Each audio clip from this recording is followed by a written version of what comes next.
Hi everyone, and welcome to the Ultimate French Pronunciation Guide.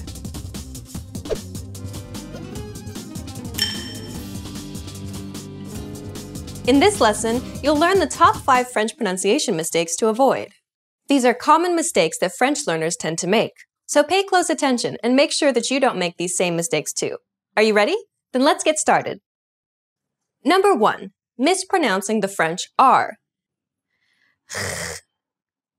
The French R is the most difficult sound to pronounce properly for many students of French, particularly when there isn't a similar sound in the student's own language. It's also a very common letter in French, so it will appear often in everyday conversations. Take, for example, Lorsque tu arrives à la gare, appelle-moi. It's kind of deceptive to think of the French R in the same way as the English R, just because they are written in the same way. They clearly don't sound the same at all. Not only this, but they also use different muscles in the mouth. The French R is also called a guttural R because it's pronounced closer to the throat. Don't worry about the specifics now, however. We'll break this sound down in detail in Lesson 7. Number 2. Pronouncing a silent letter. It's a common mistake for students of French to pronounce silent letters because the tendency is to pronounce everything that one sees. The French language, however, is full of words that contain silent letters, particularly at the end of a word.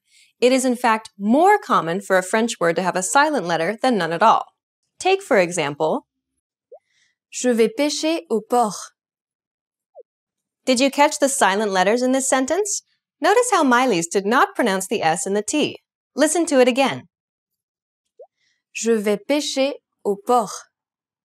Most of the time, you don't need to pronounce the last letter of a word in French. There are of course some exceptions to this rule, particularly if the following word starts with a vowel sound, or if the word ends with a C, F, or an L. But as a general principle, it's quite common to drop the last letter, as it will most likely be a silent letter.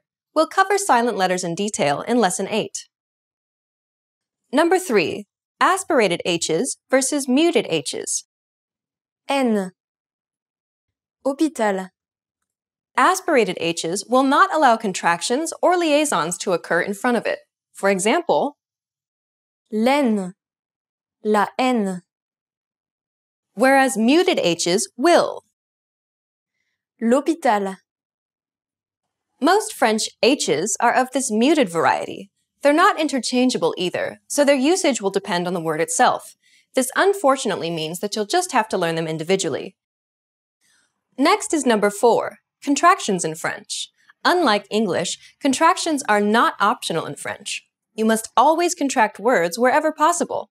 For example, Je appelais, j'appelle, ce est, c'est, de le, du, de les, des.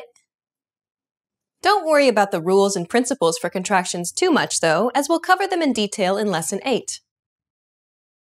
And finally, number 5, the French U. U. The French U is typically a difficult vowel sound for many speakers to pronounce correctly, particularly for speakers of English, because there isn't an equivalent sound in the English language. Whatever you do, though, do not substitute this sound for the English U sound. A simple way to produce the French U is to first try and pronounce the double E sound in the word see. From this position, simply round your lips as if you were about to whistle. And that's all there is to it. Try it. U. Let's listen to a few examples which utilize the French U in some words. Tu, rue, chute. We'll cover this vowel sound again in Lesson 4. Now you know the top 5 French pronunciation mistakes to avoid. Try to be careful so that you don't commit these same mistakes. In the next lesson, we'll start learning vowel sounds in French. Which of these 5 mistakes is the hardest to avoid? Have you learned any tricks to deal with them? Let us know in the comments. Stick with us and you'll overcome it quickly. See you in the next Ultimate French Pronunciation Guide lesson.